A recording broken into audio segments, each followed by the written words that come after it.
I didn't believe in bad places before that trip. I believed in heat stroke, dehydration, poor decisions, things you could measure, fix, explain.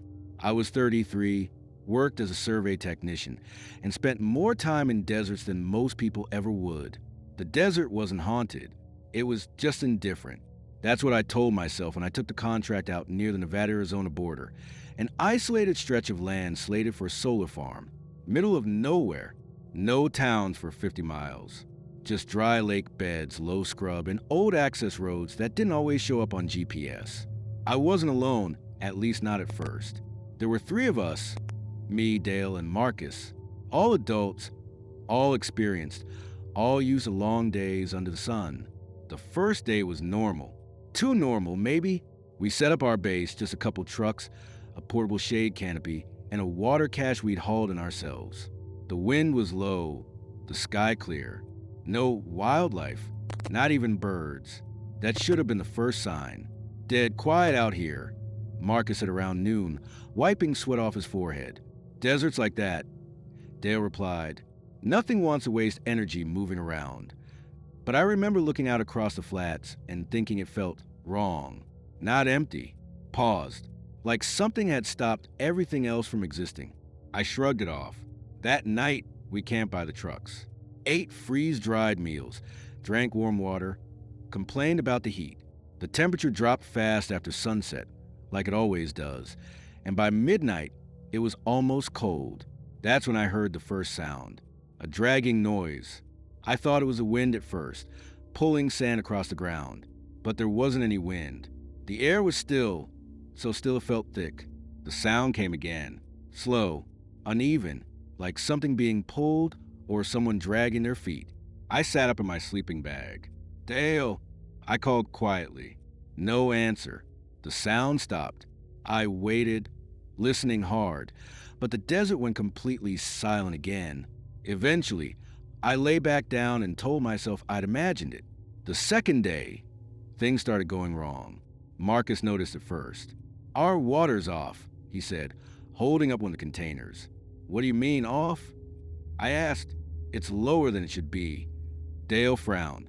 We barely touched it yesterday. We checked all the containers. Every single one was down, just a little, but enough to notice. Leak, I suggested. We inspected them. No cracks. No damp ground underneath. Maybe we misjudged how much we used, Dale said, though he didn't sound convinced. We let it go. What else could we do? But as the day wore on, I kept thinking about that sound from the night before.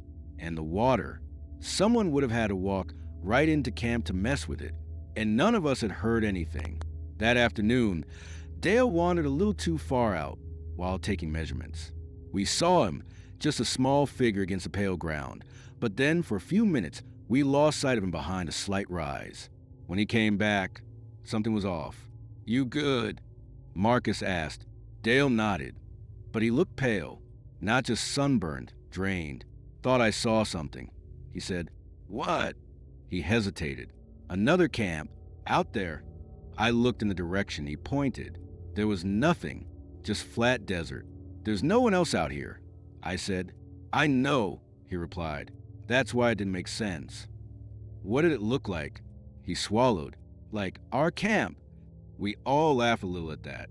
It sounded like heat messing with his head, but Dale didn't laugh. It was set up just like ours, he said quietly. Same trucks, same canopy, same water containers. Marcus shook his head. Mirage. Maybe, Dale said, but I thought I saw people there. That shut us up. What kind of people? I asked. Dale stared at the ground. Couldn't see their faces. They were just standing, not moving. That night, none of us slept well. We didn't say it out loud, but we all felt it. The sense that something was off. Too quiet, too empty. Around 2 a.m., I heard the dragging sound again. Louder this time. Closer. I sat up and saw Marcus already awake, staring out into the darkness. You hear it, he whispered. I nodded. The sound moved slowly around the perimeter of our camp, not circling fast, just pacing. Dale was still in his sleeping bag, but I could tell he was awake too, Probably an animal, he said, though his voice sounded tight. What kind of animal drags like that? Marcus asked. No one answered. The sound stopped near the water containers. We held our breath. Then, a soft, wet glug, like liquid shifting. Marcus grabbed his flashlight and snapped it on. The beam cut across the camp and caught something just beyond the water containers. A shape, human-sized, standing perfectly still. Hey! Marcus shouted. Standing up, the light flickered slightly, just for a second, and the shape was gone. We checked the water again at sunrise. Lower. All of it. Okay, this isn't a leak, Marcus said. Someone's out here. But we didn't hear anyone walk in, I said. We heard something, Dale muttered. We decided to leave. That was the plan. Pack up, head out, report the job incomplete. No argument. But when we went to start the trucks, mine wouldn't turn over. Battery was dead. Dale's truck started fine, but Marcus's had the same issue as mine. 2 batteries don't just die overnight, Marcus said. We checked the terminals. Everything looked normal. Could have been the heat, Dale offered weakly. In both trucks. We didn't have a good answer, so we loaded everything into Dale's truck instead. That's when we noticed the footprints. They were everywhere, not leading into camp, just already there. Dozens of them. Human footprints, bare and shoeless, pressed into the dust all around our trucks, our gear, our sleeping bags, even overlapping our own. Those weren't here yesterday, Marcus said. No, I agreed. What the hell? Dale didn't say anything. He was staring at something else. Look, he said, near the water containers. The footprints were deeper, clustered, like someone had been standing there for a long time. And right next to them, a wet mark, like something had spilled or dripped, but the ground was bone dry everywhere else. We didn't waste time after that. We got in Dale's truck and started driving. The road wasn't great, but we knew the way out. At least we thought we did. After about 20 minutes, Marcus frowned. This doesn't look right. It's the same road, I said. No, it's not. He pointed ahead. We all saw it at the same time. Our camp. The canopy, the trucks, the water containers. Exactly as we'd left it. Turn around, Marcus said immediately. Dale did. We drove the opposite direction. 15 minutes later, the same thing. Our camp, in the middle of nowhere, waiting for us. Okay, Marcus said, breathing hard. Okay, this isn't real. Just keep driving, I said. Don't stop. Dale nodded and pressed the accelerator. We passed the camp again. And again, each time, something changed. The 3rd time, the canopy was collapsed. The 4th time, one of the trucks was missing. The 5th time, there were people standing around it. Same shapes Marcus had seen. Still, silent, watching. We didn't stop. The fuel gauge started dropping faster than it should have. Way faster. We're not going to make it, Dale said. You have to, I replied. Just keep going. The sun was high now, heat pouring into the cab. Sweat soaked through my shirt. My throat felt dry despite how much water I'd been drinking. Then the engine sputtered. No, no, no. Dale muttered. The truck rolled to a stop. Silence. The desert stretched out around us. Endless. Wrong. We didn't see the camp this time. We saw something worse. Footprints. Fresh ones. Leading away from the truck. Barefoot. Deep. Like whoever made them had been carrying weight. Don't follow those, Marcus said immediately. But Dale was already opening the door. What are you doing? I snapped. We can't just sit here, he said. There might be a road. Or something. Those footprints. They're going somewhere. He stepped out. Marcus looked at me. Stay here, he said. But I didn't. None of us wanted to be alone. The footprints led us over a low rise and down into a shallow basin. That's where we found it. Another camp. Not ours. Old. Broken. Torn apart like something had dragged everything in different directions. Tents shredded. Supplies scattered. And in the middle, a water container. Split open. Empty. Marcus walked over to it slowly. Someone else was out here, he said. Yeah, I replied. And they didn't make it. Dale didn't respond.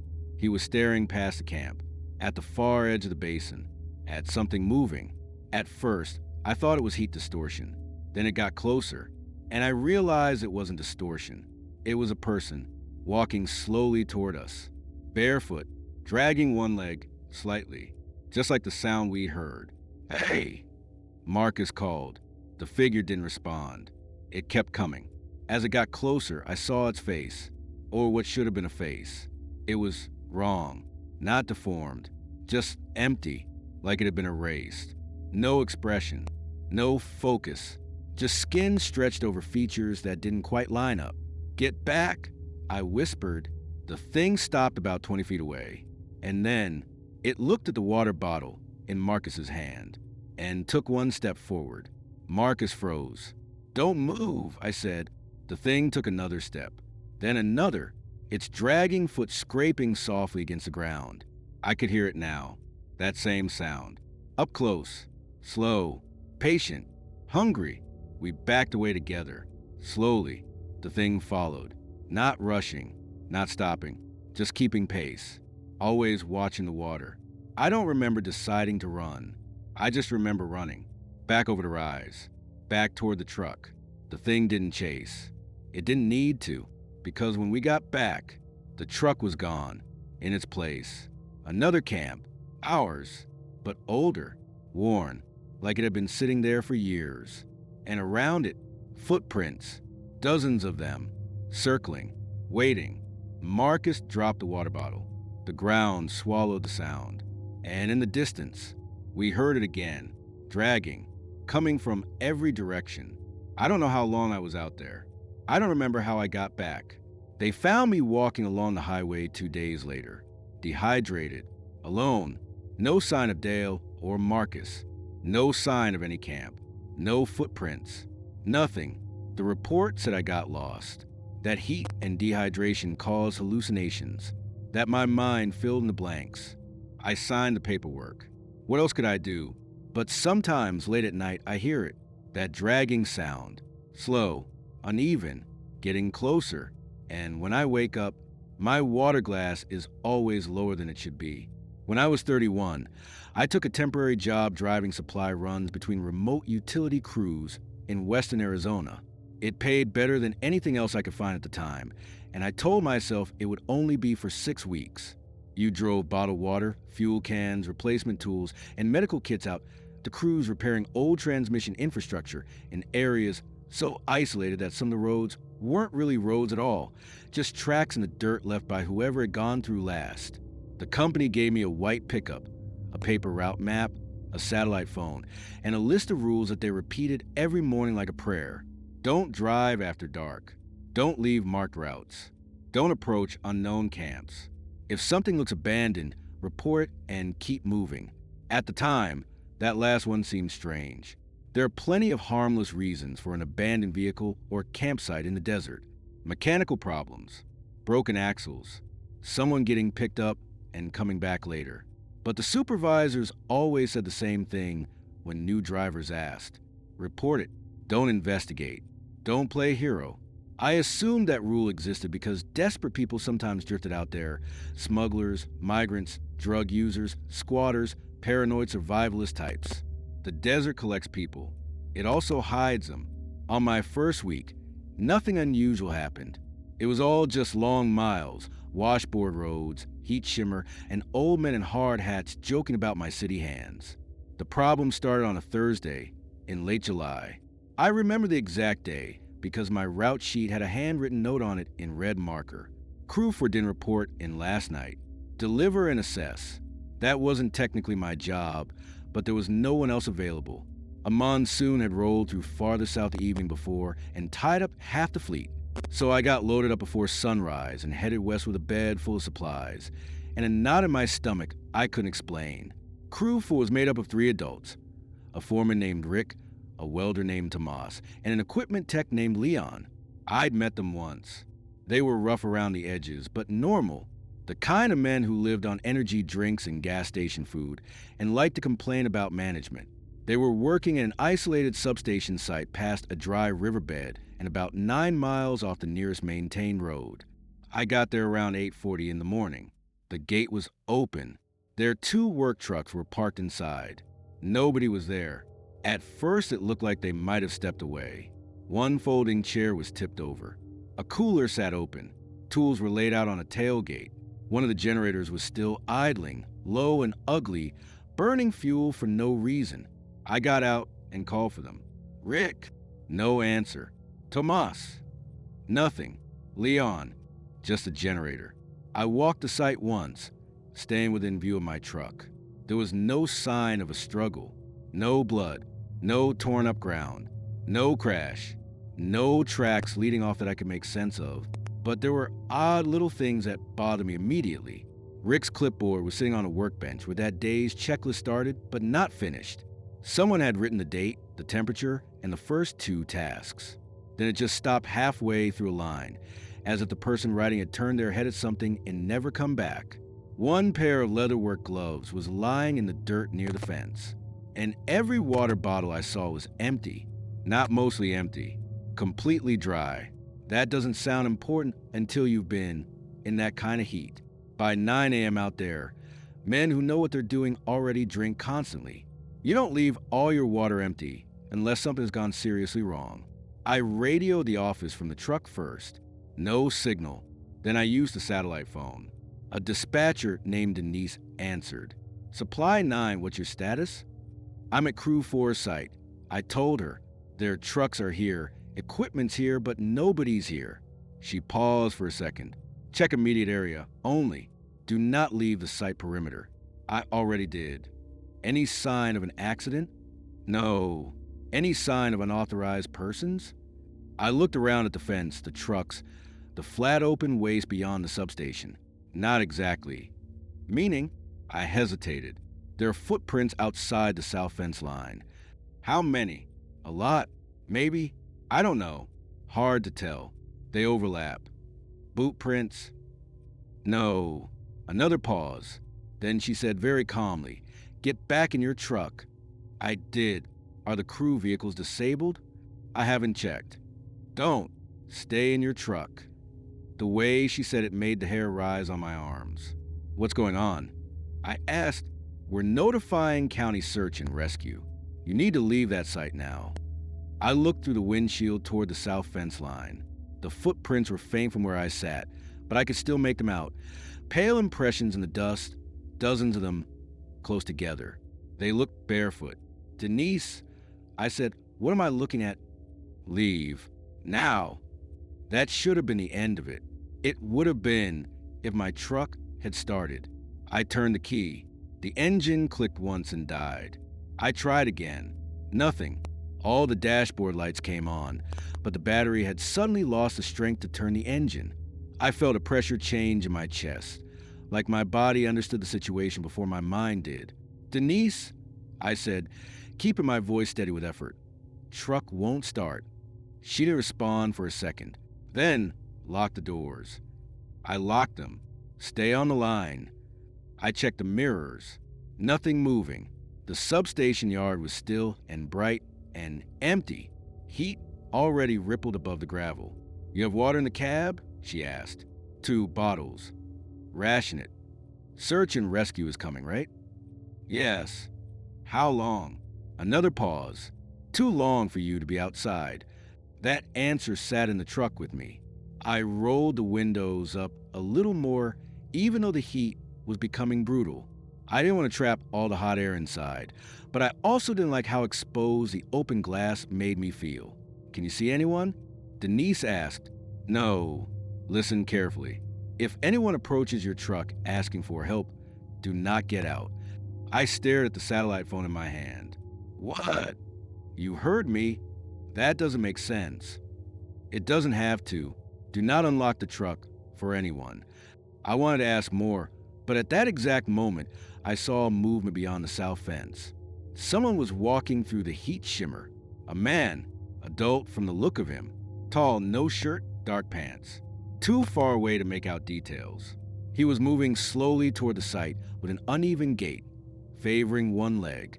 Denise, I said quietly, there's somebody out here. Where? South side. Coming in. Is he one of your crew? I can't tell.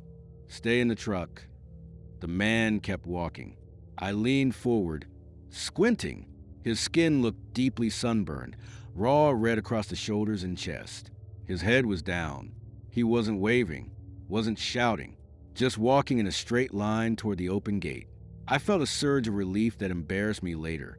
I thought maybe it was Rick or Tomas, or one of the others after a long night wandering.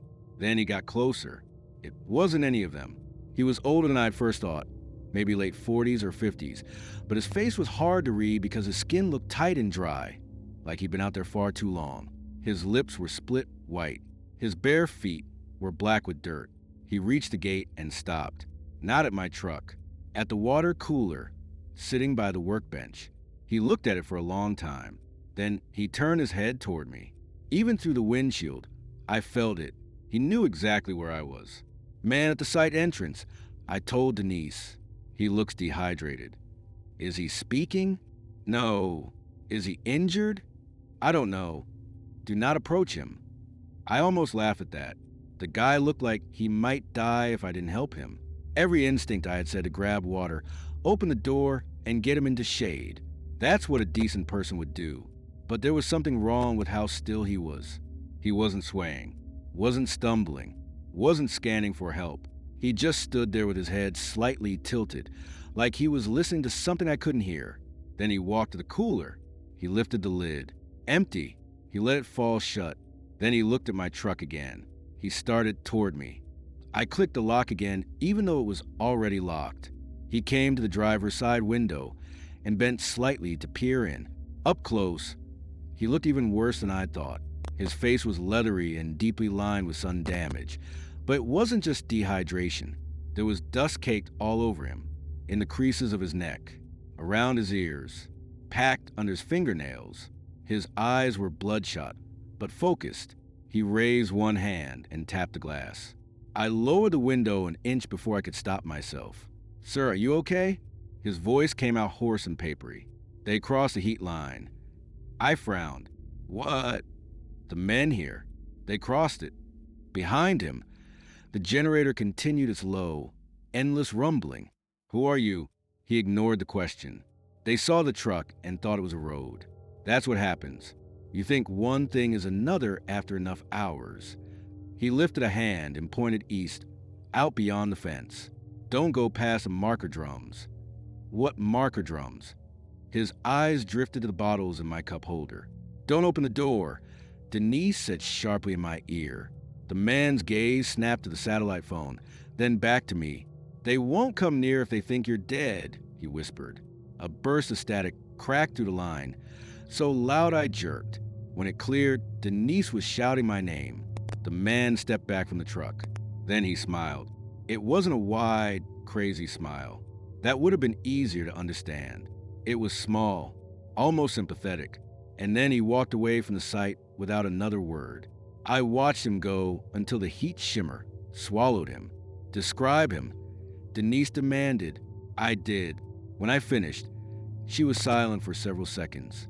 Then she said, there is no authorized worker in that area matching that description. That's not helpful. I snapped. Search and rescue has been delayed. My throat went tight. By how long? Storm damage on the access road. Earliest arrival is late afternoon. I looked at the 2 water bottles in the cab. Outside, the air already had that white, punishing quality that means the real heat is coming.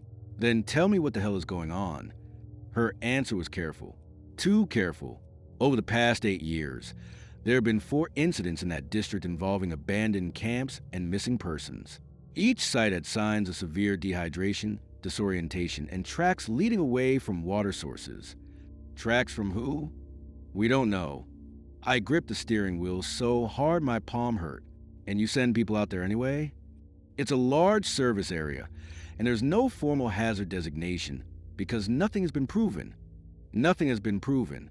That sentence made me angrier than I was scared, at least for a few seconds. I wanted evidence.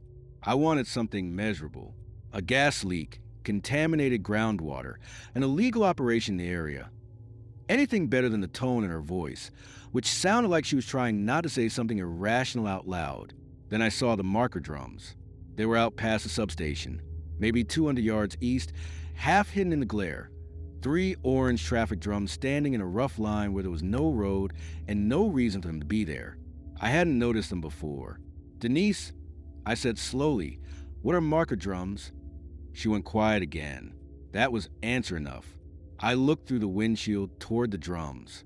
Beyond them, the desert flattened into a hard, blinding plain dotted with low scrub and old runoff channels. And there, just at the edge of visibility, were 3 figures walking. They were far enough away that I couldn't identify them, but they were moving together from left to right. Adults. Male builds, probably. Crew 4. I unlocked the door before Denise could stop me. "Don't," she said. "If that's my crew, they're alive. If that's your crew, they are beyond safe recovery distance on foot. They're right there." You are looking through heat distortion over open ground. You do not know distance accurately. I opened the door anyway. Heat hit me like air from an industrial oven. I grabbed 1 bottle of water, shoved the satellite phone into my pocket, and stepped down onto the gravel. Immediately, the world got louder. The generator, the buzz of insects near the fence, the dry scrape of my boots. The figures out in the distance kept moving. I told myself I was just going to the fence line for a better look.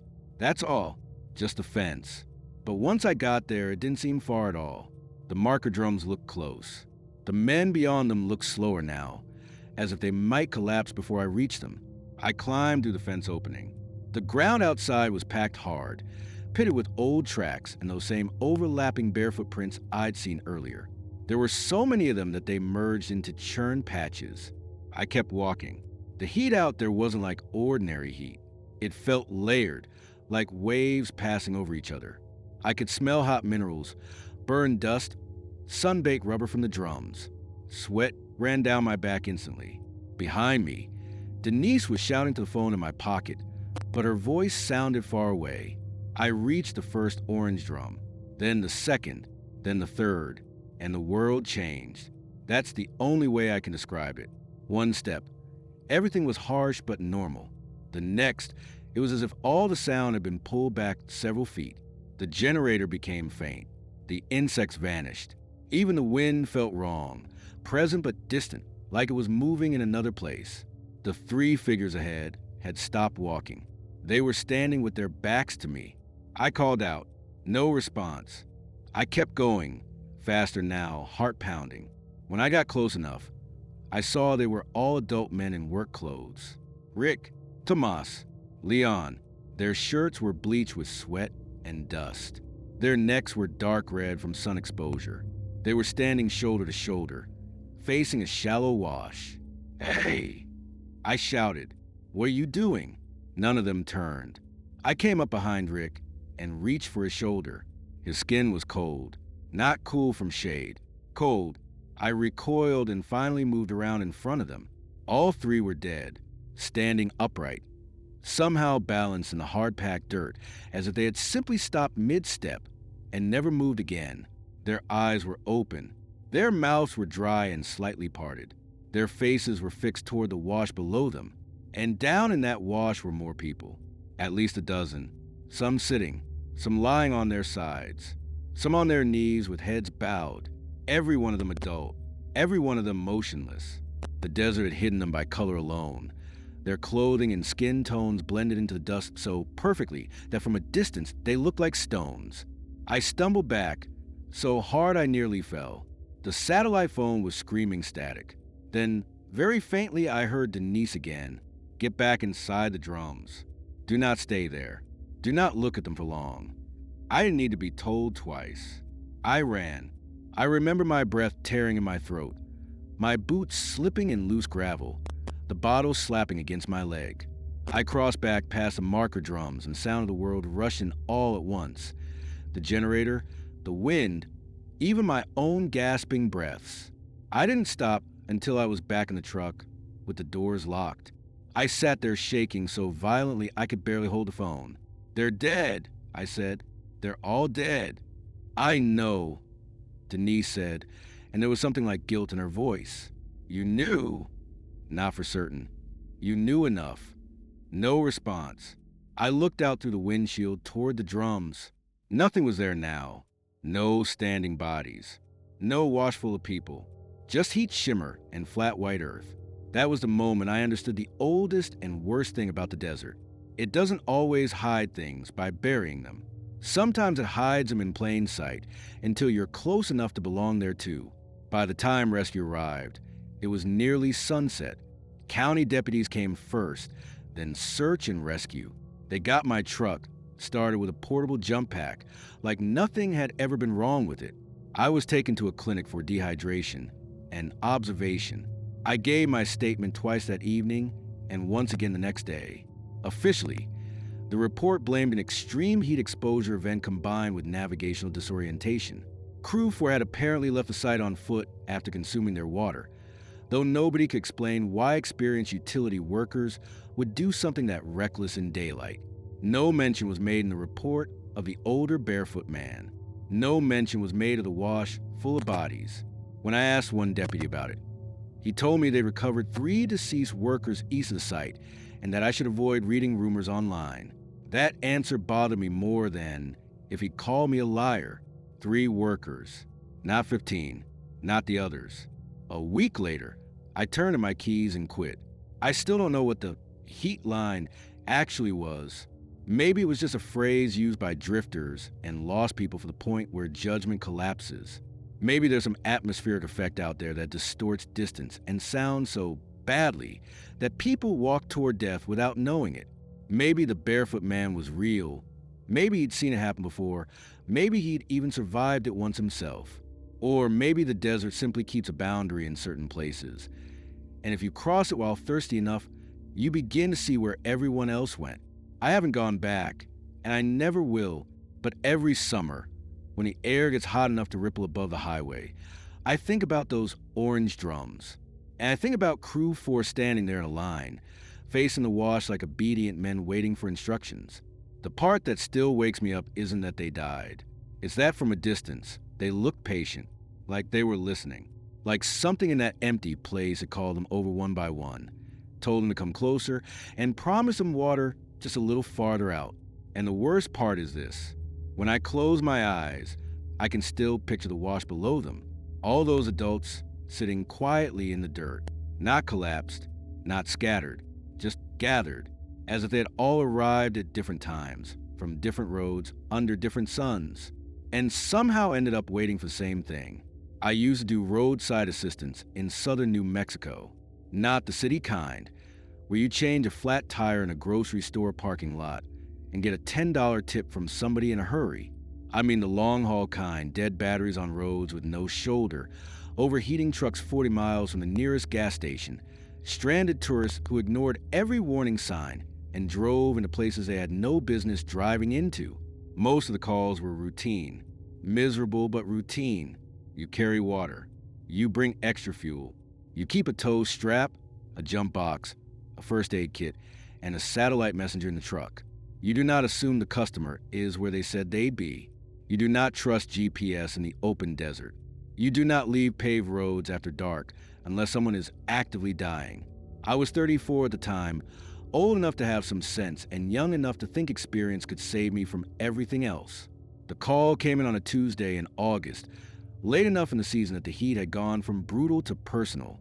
I remember because I was already heading back to the yard after blown tire near Deming when dispatch called me on the work phone. "Can you take one more?" my supervisor, Alan, asked. I looked at the dash clock. 6:13 p.m. Depends how far. There was a pause, like he didn't want to answer honestly. West of Lordsburg. I almost laughed. That's not one more. That's 2 hours of my life. I know. Driver says he's alone. Says his engine died and he doesn't have enough water. That made me sit up straighter. What kind of vehicle? White Ford Transit van. Rental. Any landmarks? He says he's on County Route 9 near mile marker 118. I knew the road. Long, empty, and mean a whole lot of nothing between one patch of nothing and the next. Self-service dropped in and out, and at dusk the heat stayed trapped in the pavement like it was coming up from underground. Why didn't Highway Patrol get it? He called his rental company. They called their contractor. Their contractor called us. Of course they did. Alan ignored that. You're the closest. That was true, and he knew I knew it. I sighed. Name. He checked the notes. Caller gave the name Daniel Voss. Says he's 31. That didn't matter, but I noted it anyway. Sometimes you get a bad feeling from a call before you understand why. Something about the details sticks. Any other notes? Another pause. He said not to stop if I see another van. I frowned. What? That's what's in the notes. The customer told the agent, quote, tell the driver not to stop if he sees another van. Mine is the one by mile marker 118. I took my foot off the gas. Did the agent ask what that meant? No. Alan. I know. I stared out to the windshield at the desert, going gold in the lowering sun. He said, probably heat. Guy's scared. Maybe, but that note didn't sound confused. It sounded specific. Call him back. I said, verify the license plate. We already tried. Go straight to voicemail now. That made the silence in my cab feel a little tighter. I should have refused. That's the smart part of the story. The part every person listening can hear before I did. But there's pressure in those jobs. Someone's out there alone, low on water, losing daylight. And you're the one with equipment. You tell yourself you're not walking into danger. You're helping someone who's already in danger. So I told Alan I'd take it. He texted me the location pin, the plate number, and a final message that said, if you don't make contact by 7:30, I'm calling county. I headed west. The farther I drove, the emptier it got. County Route 9 wasn't really a road people use unless they had a reason. No gas stations, no towns, no tourist pull-offs. Just scrubland, sand, distant ridgelines, and the occasional rusted fence disappearing into horizon. The sun was dropping fast, flattening everything into long shadows and copper light. I kept checking for mile markers. No vehicles, no headlights, no sign of anyone stranded. I called the customer twice, straight to voicemail both times. At mile marker 116, I started thinking maybe I had the wrong road. At 117, I saw the van, white Ford Transit, pulled off on the right shoulder, hazards off, front facing west. I slowed, but I didn't stop yet. The note came back to me. Don't stop if you see another van. Mine is the one by mile marker 118. There was no mile marker directly next to this one. The last sign I'd passed was 117, maybe a quarter mile back. Ahead, I could see 118 in the distance. I drove past the van slowly. The windows were darkened in the back, but the driver's compartment was visible enough that I could tell there was no one in the seat. No one standing outside either. The sliding side door was closed. The van looked wrong, though not in any obvious way. Not wrecked, not disabled looking. Just parked too neatly, too deliberately, like it had been placed there. I kept driving. About 40 seconds later, I reached mile marker 118. There was another white transit van. This one was pulled onto the shoulder at a slight angle. Driver's door open. Hood up. I felt my hands tighten around the wheel. Same make, same color, same general age. I rolled past it slowly and checked the plate. It matched Alan's text. I pulled over about 20 feet behind it. The desert had gone quiet in that strange way it does right before full dark, when the heat is still high, but the day animals have shut down and the night sounds haven't started yet. No movement, no driver. I got out and called roadside assistance. A man's voice answered from somewhere behind the van. Back here. I walked up carefully. He was sitting on the ground on the far side of the van, in the narrow strip of shade the vehicle still cast. Adult male, maybe early 30s, lean build, gray t-shirt soaked through with sweat, jeans dusty at the knees. He looked exhausted, but alert. You Daniel? Yeah. I gave him a quick look for injuries. He was flushed and dry-lipped, but coherent. You alone? He nodded once. Yeah. I glanced up and down the road. Nothing. The desert open on both sides into flat, ugly distance. What happened? Van just died. Lost power an hour ago. Phone's almost dead. His voice was steady, but his eyes kept moving past me, checking the road behind my truck, then the road ahead. You have water? I did. That answer landed wrong. Not I ran out, just I did. I asked, what was that about another van? He looked at me for a second too long. You saw it? Yeah. Did you stop? No. His shoulders loosened a little. Good. I waited. He didn't explain. I said, what's going on? He looked out into the desert instead of at me. I don't really know. That was not what I wanted to hear at 7 p.m. on an empty road. I told him I was going to check the battery and ignition. He stood up immediately. Don't leave me here by myself. I'm right here. I mean, don't get under it or anything. That was specific enough to annoy me. Why would I just don't want you out of sight. The way he said it was calm, not panicked, like he'd already thought this through. I popped the hood and set my work light on the engine bay. Battery connections looked intact. No obvious leak. No smell of coolant. I hooked up the jump pack anyway. Nothing. Dash came on, but the engine wouldn't even try. Starter maybe, I said. Daniel was standing close enough behind me that I could hear his breathing. He asked, can you tow it? Yeah, but it'll take a few minutes. Okay. He said it too fast. I turned around. What happened exactly? He wiped his hands on his jeans and looked embarrassed more than afraid, which somehow made it worse. I stopped for another van. I waited. He said, about 15 miles back, same kind of van, white, on the shoulder. I thought maybe they needed help. Did they? There wasn't anybody in it. So you left? No, he swallowed. I heard someone in the back. I didn't say anything. It sounded like banging, like somebody was trying to get out. The last of the sun dropped lower behind the hills. The road changed color, from gold to bruised purple. What did you do? I asked. I opened the side door, and he stared past me again. No one was inside. I felt a slow, unpleasant coldness settle in my stomach despite the heat. Then what? I got back in my van and left. About 10 minutes later, my engine cut out. That could have been coincidence. Mechanical failure. Bad rental. A dozen normal explanations. But he still hadn't told me why he'd warned dispatch not to stop for another van. As if reading my mind, he said quietly, I saw it again. Where? Behind me. I said nothing. In the mirror, he went on. The same van. It was back on the road behind me. No headlights. Just keeping pace. There are moments when you know a story should sound ridiculous, but the person telling it doesn't sound ridiculous at all. That's when it starts getting to you. I asked, did it pass you? He shook his head. No, just stayed back there. How long? Until my van died. The air felt thicker now. I looked down the road in both directions again, half expecting to see headlights, but the road was empty. I told myself this was heat, stress, and desert paranoia feeding on each other. That's a real thing. Isolation makes normal fears breed weird details. Then I noticed something I should have checked right away. His van had no rental sticker, no barcode on the windshield, no company tag on the back. You said this was a rental. It is. I pointed. From who? He didn't answer. I stepped back a little, more from instinct than intention. Daniel. He looked at me. I rented it from a guy in El Paso. That's not a rental company.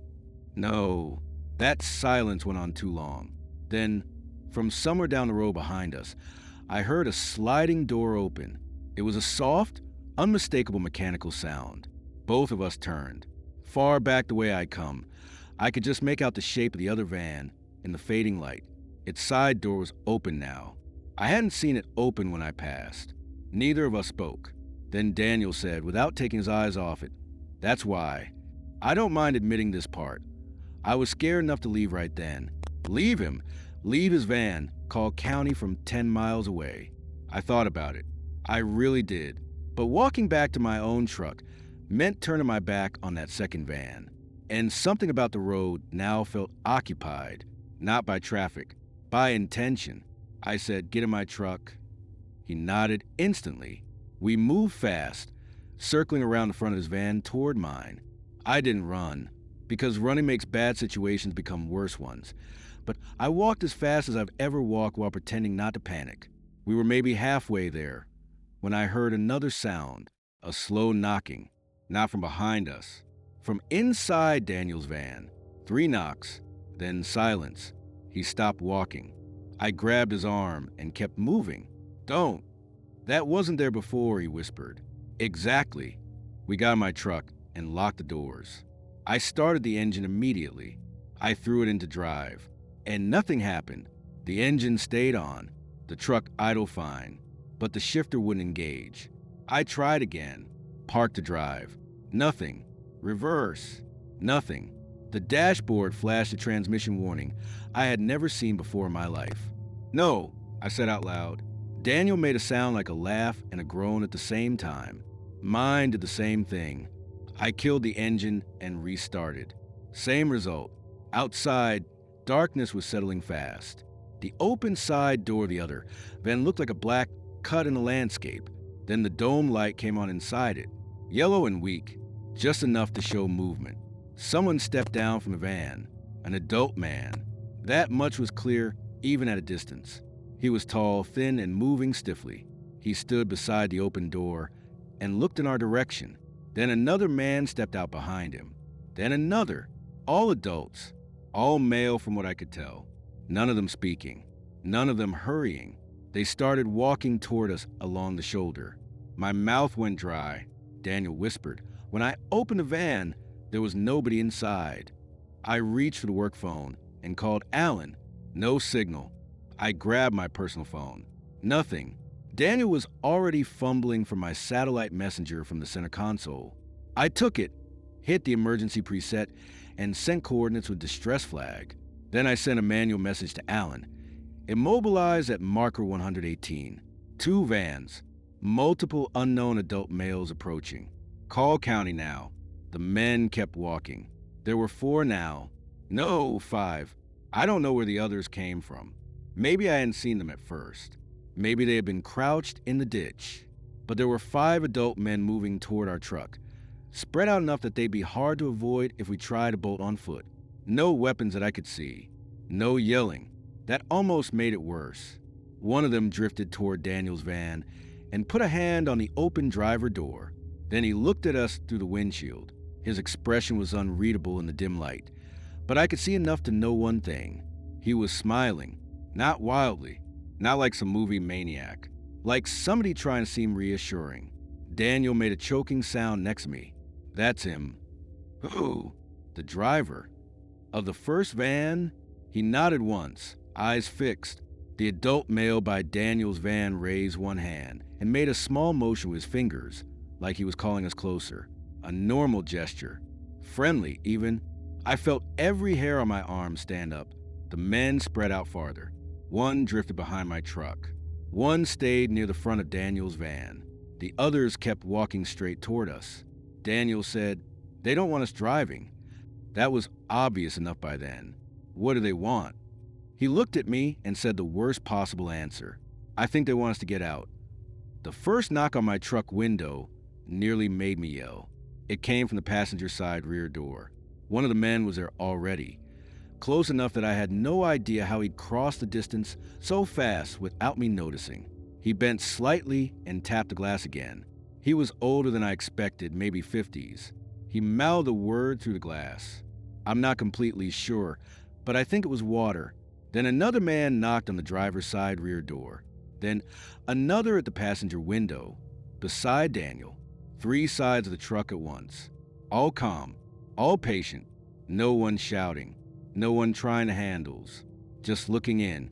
The oldest man pointed down the road past us, westward, and mouthed the word again. Water. I made a decision right there that I still think saved us. I turned on every light I had.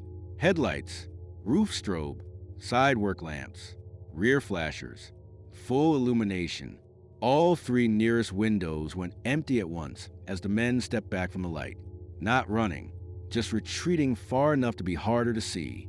"Keep them lit," Daniel whispered. I did. Then I saw something the lights had exposed on the road ahead.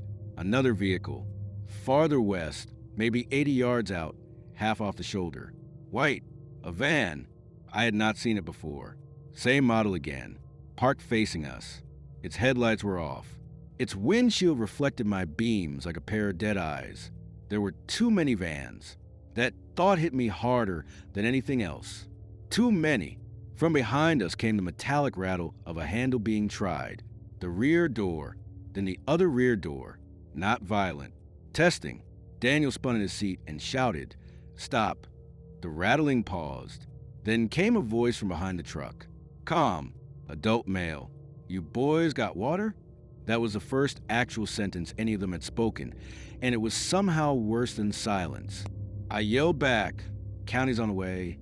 No response. Then the same voice said, "We've got a broken down van up the road. Need a ride." I looked at Daniel. He stared back like he was going to be sick. Up the road. Another van. Of course. I shouted, "Stay back from the truck." Again, silence. Then the voice closer now. "We're not going to hurt you." Every person listening knows that sentence has never made anyone feel better. The rear handle clicked again. Harder this time. I leaned over and hit the horn. Long, blaring, ugly. The sound shattered the desert quiet. I kept my hand on it until my own ears hurt. When I finally let go, the men had stepped back again. Not far, just enough, but now I could count them in the lights. 6. All adult men. Dusty clothes, tired postures, average builds. One of them was holding a gallon water jug. He lifted it a little, like he was showing us. It looked empty. Then, from somewhere out beyond the headlights, a woman started screaming. Just one scream at first. Adult voice, high and ragged, definitely female. Then another. Then crying. Daniel turned white. I felt my own body trying to react before my brain could catch up, open the door, go help, do something. But the scream was too perfect. That sounds strange to say, but that's the only way I can put it. It had the shape of panic, without the mess of it. The men around the truck didn't even look toward it. That told me everything. I grabbed Daniel's shoulder. "Do not move." I wasn't going to. The screaming stopped as suddenly as it had begun. Then the oldest man near the front of the truck smiled again and tapped 2 fingers against his temple like I'd passed some kind of test. Red and blue lights appeared 20 minutes later. County deputies first. Then another unit behind them. The moment the first cruiser came around the bend, the men moved. Not rushing us. Not attacking. They simply walked off the shoulder into the desert on both sides of the road, quiet and fast. The deputies hit the area with spotlights and weapons drawn. One came to my window, another to Daniel's side. It took them less than a minute to get us out and separated. I kept pointing into the dark, telling them how many there were, where they'd gone, where the other vans were. The deputy looked west. There was no van out there. He looked east. The first van I'd passed was gone too. Only Daniel's van and my truck remained on the road. And when a deputy tried my shifter, my truck dropped into drive immediately. They took statements, searched the area, found footprints, lots of them, but nothing that led to an easy explanation.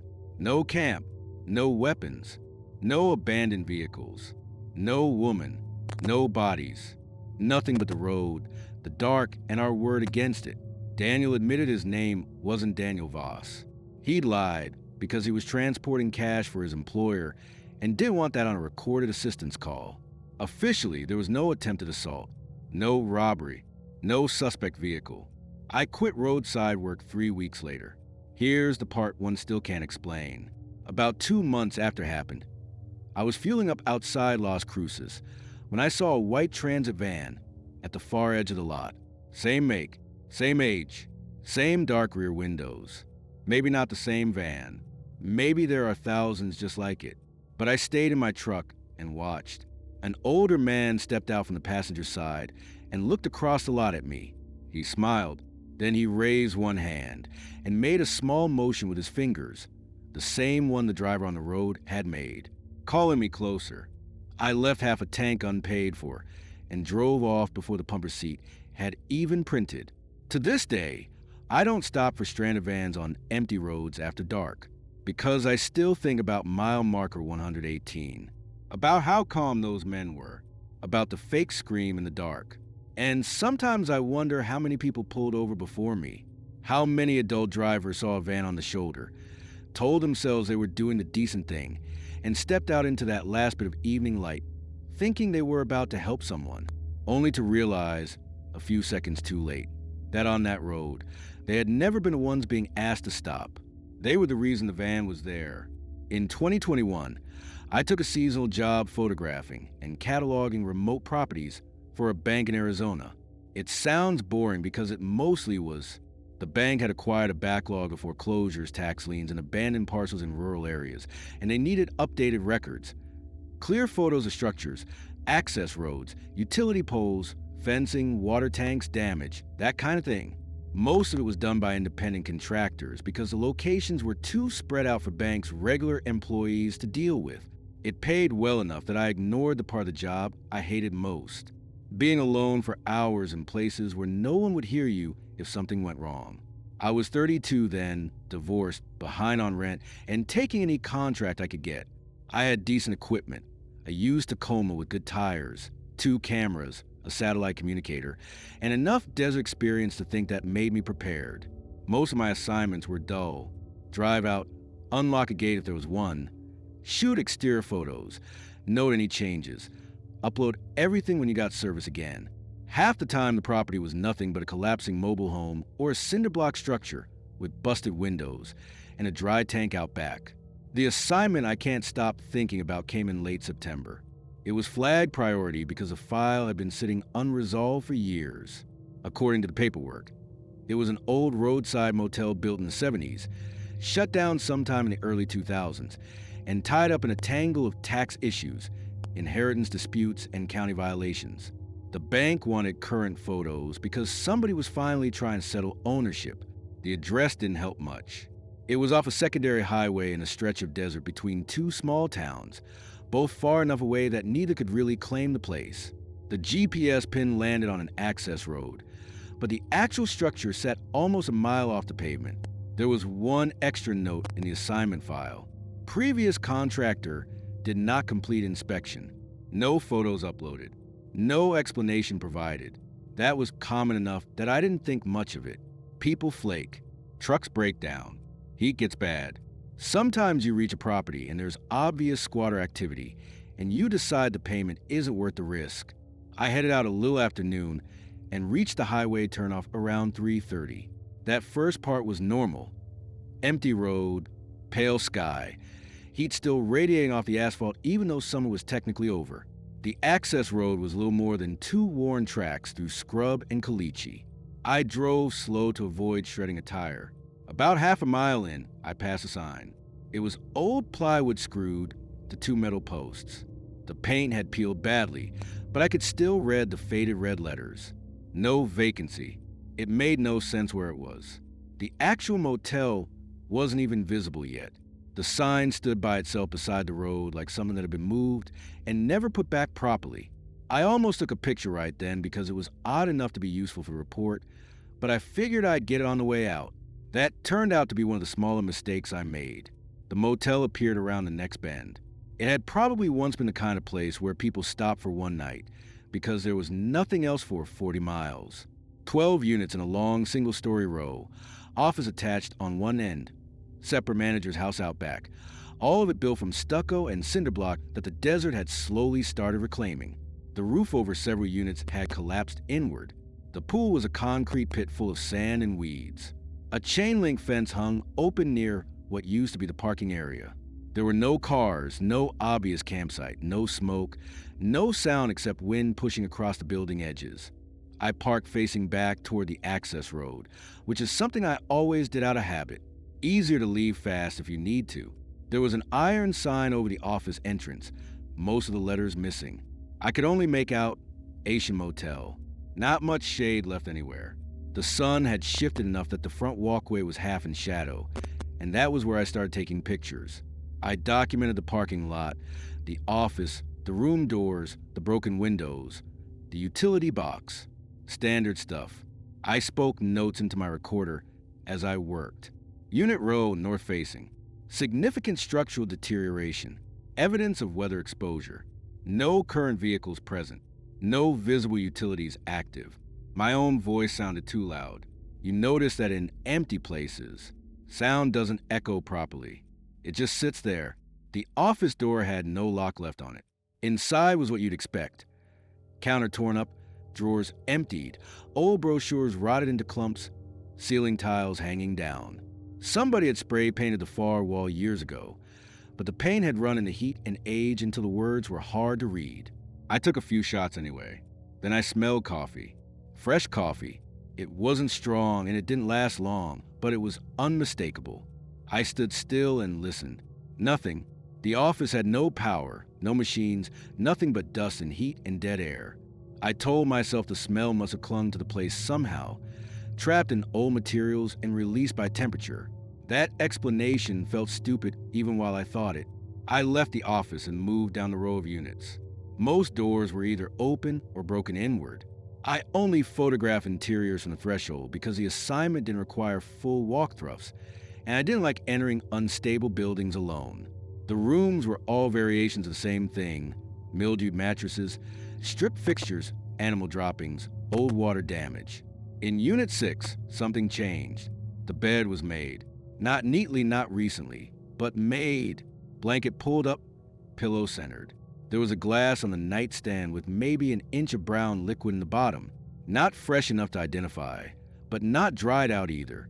And the bathroom mirror had been cleaned in a single oval shape at eye level, like someone had wiped just enough condensation, or dust away to look at themselves. I backed out and took several photos from the doorway. That was enough for the report.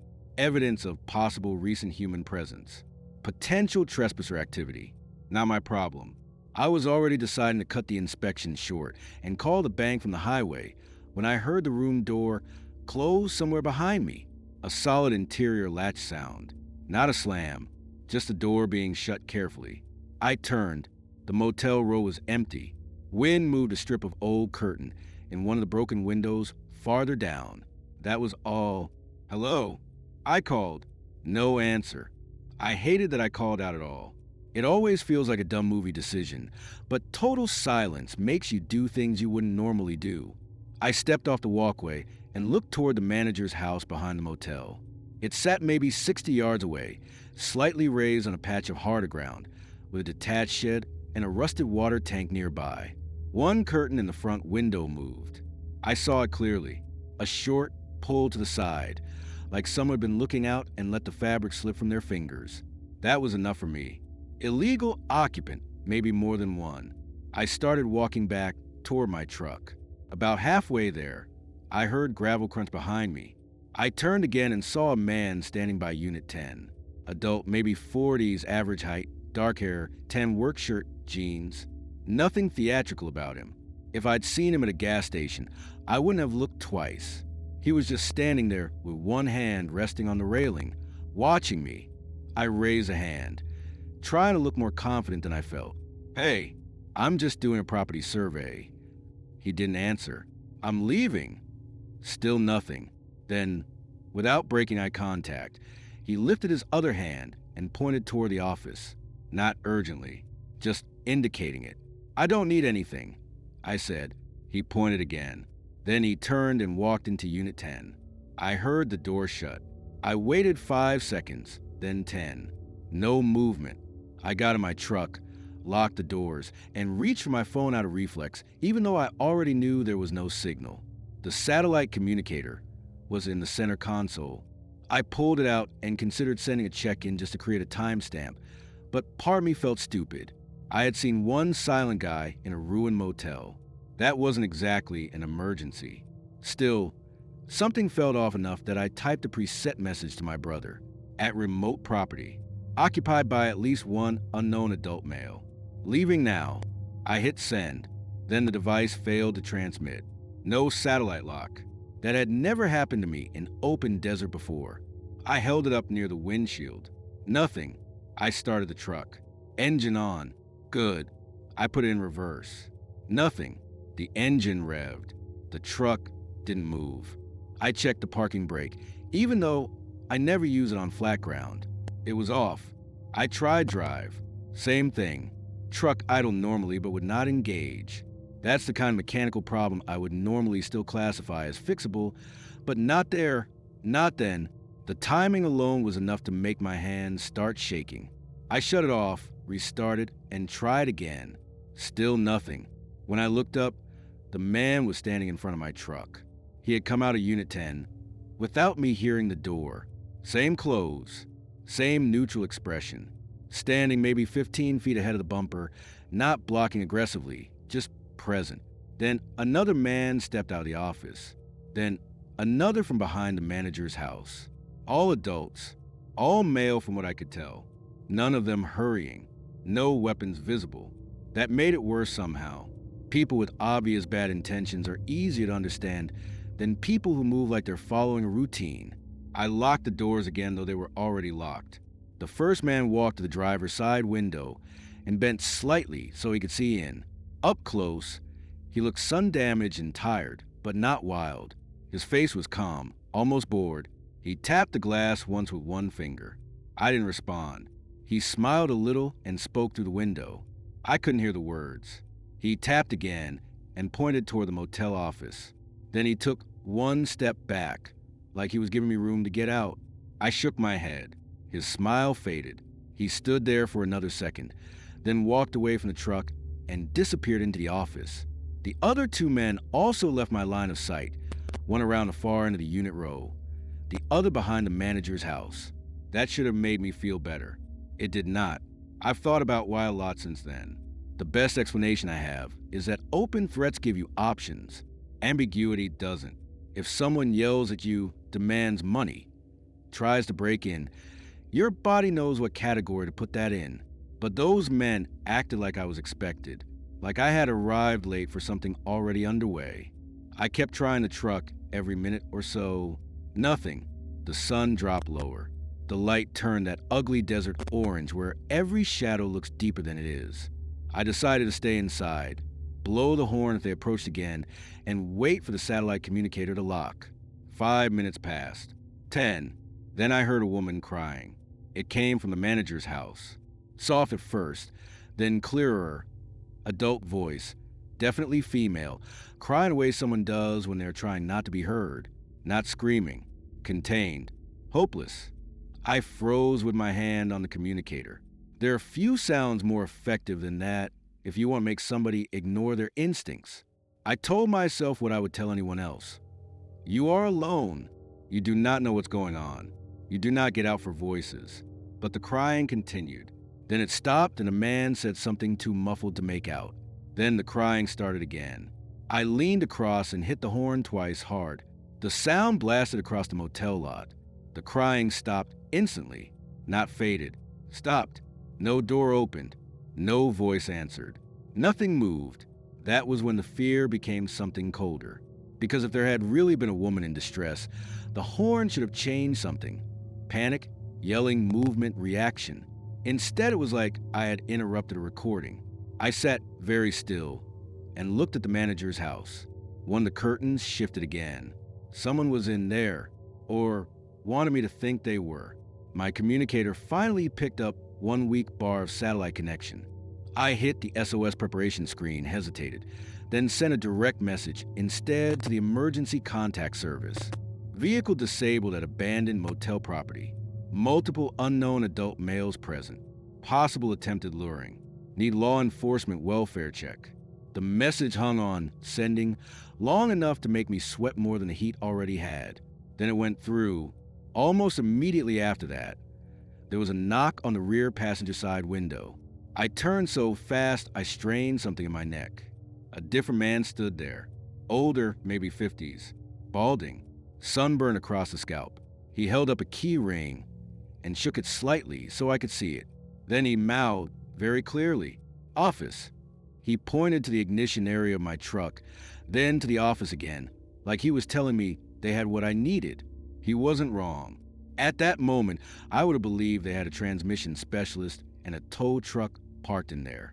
I shouted through the glass, "Sheriff's on the way." The man's expression didn't change.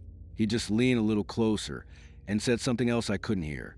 Then he looked down at the hood of my truck and slowly dragged his fingertips across the paint with a dry scratching sound. Not enough to damage it, just enough to tell me how close he was. He walked away after that, unhurried, taking the keys with him even though they obviously weren't mine. The sun was almost gone. I turned on all my headlights, hazard lights, cab lights, anything that made the truck bright inside and out. I wanted visibility. I wanted them lit up if they came near. That was when I saw the dining room. I hadn't paid much attention to the motel's attached breakfast area before because most of the front windows were filthy. But with my lights on and the sun lower, the glass reflected less. Inside, at 3 separate tables, people were sitting. Adults, men and women, completely still. At first, I thought they were mannequins or old furniture shapes catching the light wrong. Then one of them turned their head slightly. I grabbed my camera with the long lens from the passenger seat and zoomed in through my windshield. The image snapped into focus enough to make my stomach drop. They were real people. At least 5, maybe more deep in the room. All adults, seated at tables as if waiting to order. Faces slack, clothes dusty, hands in laps or resting on tabletops. No food, no bags, just sitting there in the dark. The one nearest the window was an older woman in a green cardigan. She was staring toward the office door, not at me.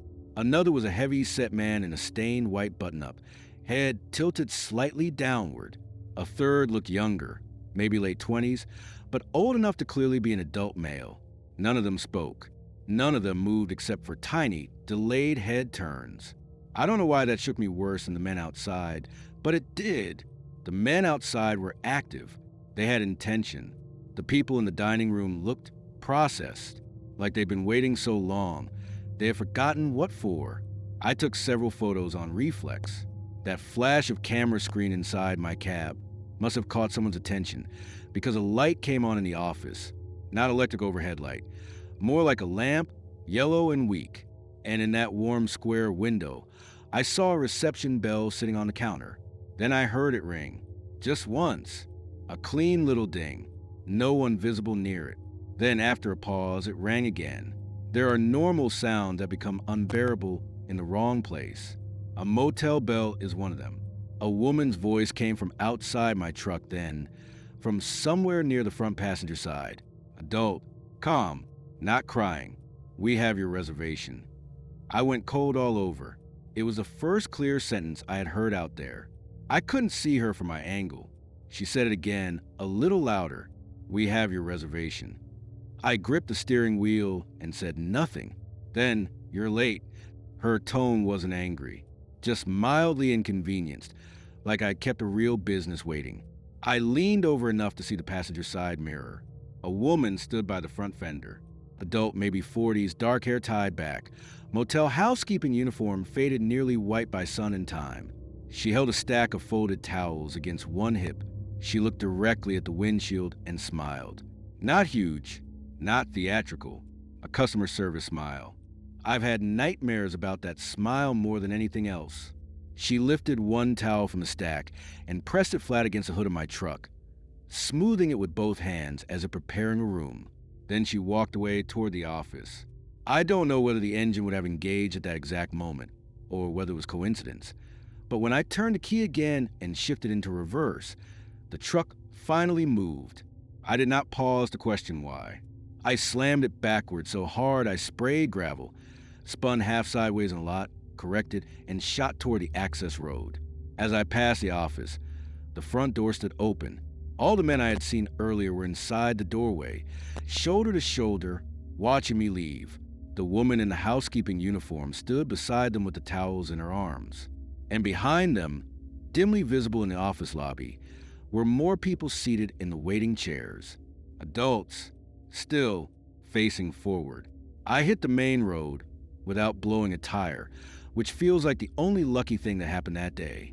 The satellite service replied 10 minutes later asking me to confirm whether I needed active rescue response. I answered yes and kept driving until I had cell service. Then I called county. 2 deputies met me at a gas station in the nearest town. I showed them the photos, gave them the PIN, the assignment file, everything. They were attentive at first, especially when I mentioned multiple unknown occupants and a disabled vehicle. Then they looked at the pictures from the dining room. Most of them were unusable. Reflections dust low light, shapes where people should have been.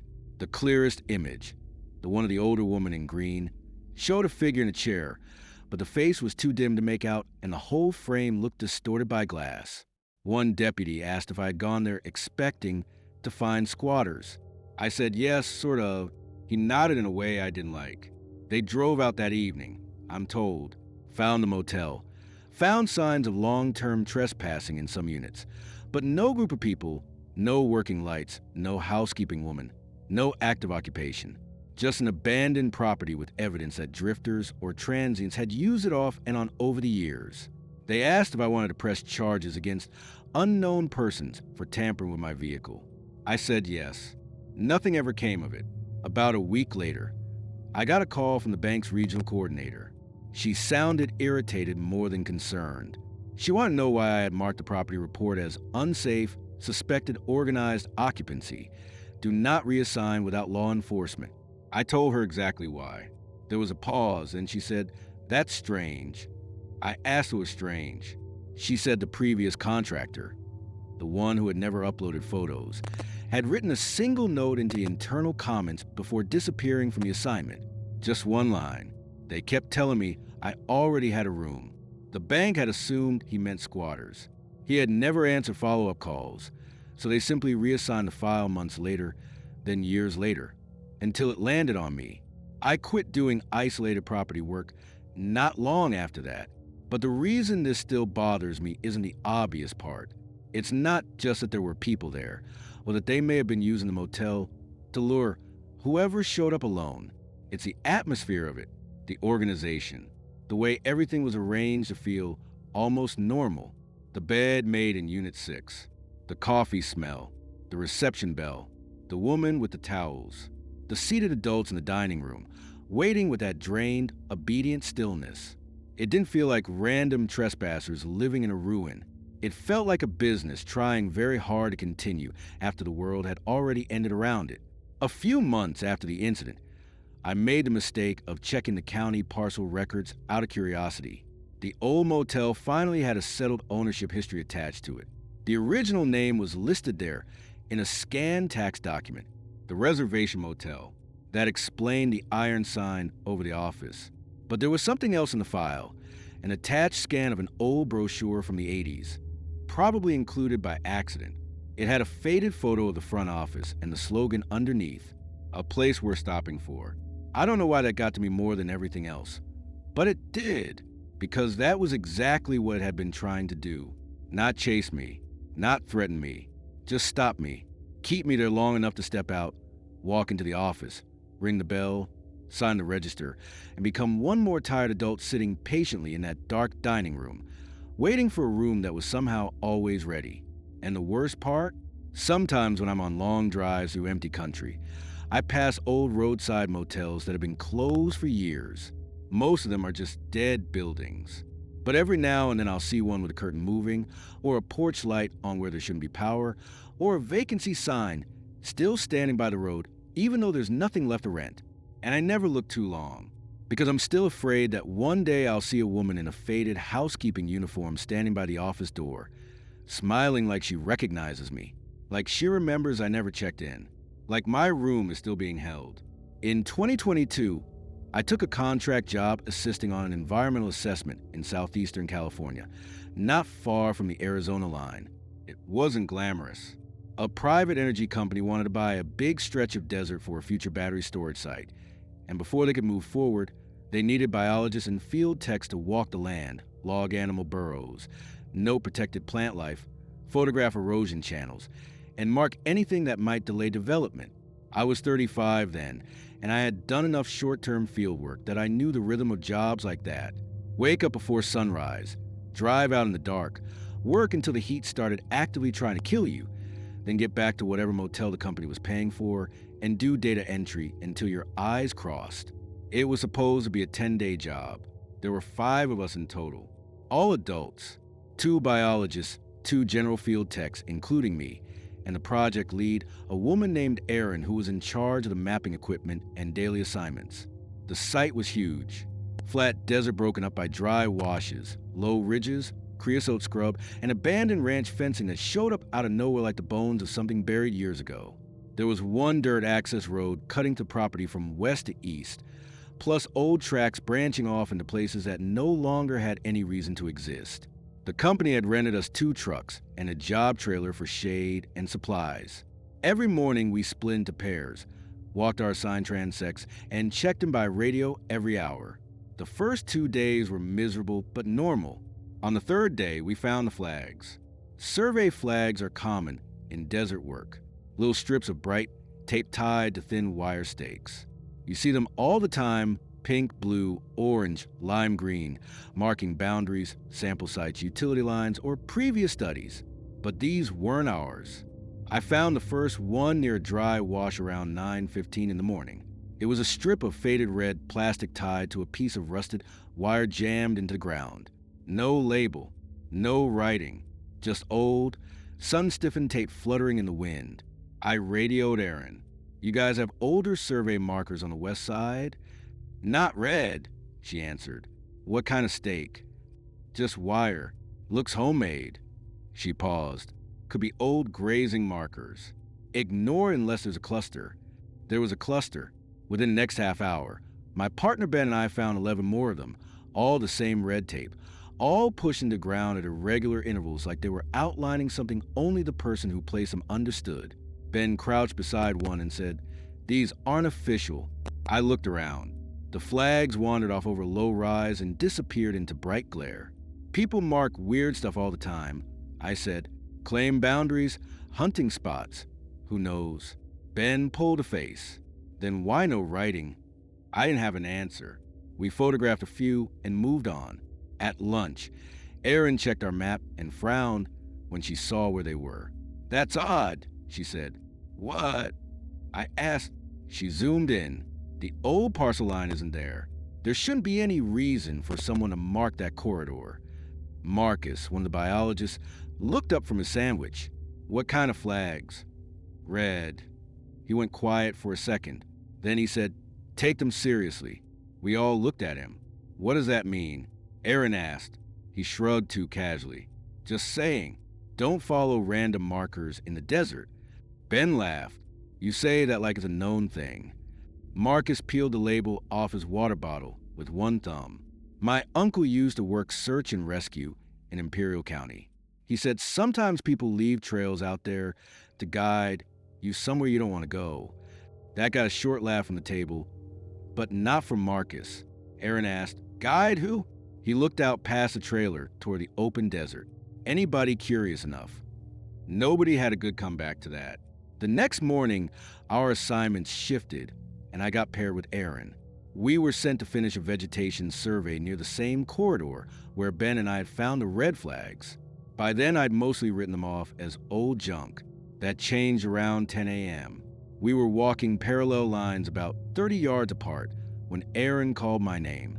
I looked over and saw her standing still, one hand up. I walked toward her. At her feet was a jackrabbit, dead. That by itself wasn't unusual. Dead animals happen in the desert. But this one had been placed, not dropped. It was lying on its side in the shade of a creosote bush, stiff and dry, and tied around one hind leg was a strip of the same faded red plastic. I stared at it. Erin said quietly, "That's not random." The tape had been knotted neatly, deliberately, no blood, no obvious injury. The animal looked almost mummified by the heat. Erin took photos from 3 angles, tagged location, and told me to radio the rest of the team. I did. Marcus came over first, then Ben, and the other tech, Alicia. We all stood there around that rabbit without getting too close, like the thing might answer questions if we waited long enough. Ben said, "Somebody's messing with us." Alicia shook her head. "This wasn't done for us. It's old." Marcus kept scanning the area instead of looking at the rabbit. Erin noticed. "What?" she asked. He pointed. There were more flags now, not just ahead of us. Around us, red strips, maybe 20 or 30 visible from where we stood, rising from the ground in a loose ring that none of us had noticed while walking in. I remember the exact feeling that came over me, because it was the moment the whole job turned. Not panic, not yet, Embarrassment. The awful realization that while 5 adults were busy looking down at data sheets and plans and GPS units, someone could have been moving around us in plain sight. Aaron's voice changed immediately. Everybody back to the trucks. Now! No one argued.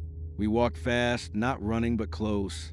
Every few seconds I looked over my shoulder, expecting to see someone standing out among the scrub. I never did. When we got back to the job trailer, nothing had been touched, but one of the red flags was stuck upright in the dirt directly beside the trailer steps. None of us had seen it there that morning. Aaron called the client and then county non-emergency. The client wanted to keep the job moving unless there was a direct threat. County said they'd send a deputy when one became available, but it could take hours, maybe longer. That answer didn't surprise anybody. It's hard to explain to people who haven't spent time in remote desert how alone you really are, even in the continental U.S. You can be standing on legal land, working a legitimate job, with a county road somewhere in the distance, and still be functionally unreachable if something goes bad at the wrong time. Aaron made the call to shorten the day. Pack up early. Stay together, no one out of sight of the others. The deputy never showed. At 3 p.m., we left for town. That should have been the end of it, too. Weird flags, possible trespasser, report it, move on. But the next morning, one of the trucks wouldn't start. Dead battery. That can happen, especially in extreme heat. Except the second truck had the same problem. Both batteries had been working perfectly the day before. The job trailer's small generator was also out of fuel, even though Aaron was certain she'd filled it. Marcus checked the cap, then looked at us. It was siphoned. By who? Alicia asked. He just looked out at the desert. We waited over an hour for a replacement vehicle from the equipment yard. By then, half the morning was gone and everybody was irritated, tired, and a little ashamed of how nervous we all were over a few flags and a dead rabbit. That kind of thing happens in groups. Once nobody wants to be the one who admits they're scared, the mood swings the other direction. Ben started joking about the flag guy. Alicia said it was probably just off-grid squatters trying to mess with developers. Even Aaron, who had been the most serious about it the day before, started sounding practical again. We finished the priority sections and wrap the site tomorrow, she said. Stay in pairs, keep radios on, and don't wander. It was supposed to sound reassuring. It didn't. That afternoon, Ben disappeared. Not for long. Long enough. He and Marcus were assigned to a wash system north of the access road. Alicia and I were south of it. Aaron stayed near the trailer, logging waypoints and coordinating the map files. At 1:10 p.m., Marcus radioed in. Ben's not online. Aaron answered immediately. Meaning what? He was 20 yards east of me. I looked down to tag a burrow, looked back up, and he was gone. Aaron thought he meant wandered off. Call him. I am. Ben didn't answer the radio for 6 minutes. Those were the longest 6 minutes of that entire job. We all converged on Marcus's location. No shouting at first, just radio calls and quick scans of the washes. Then Alicia started yelling Ben's name. Then I did too. The ground out there was hard-packed, not good for tracks.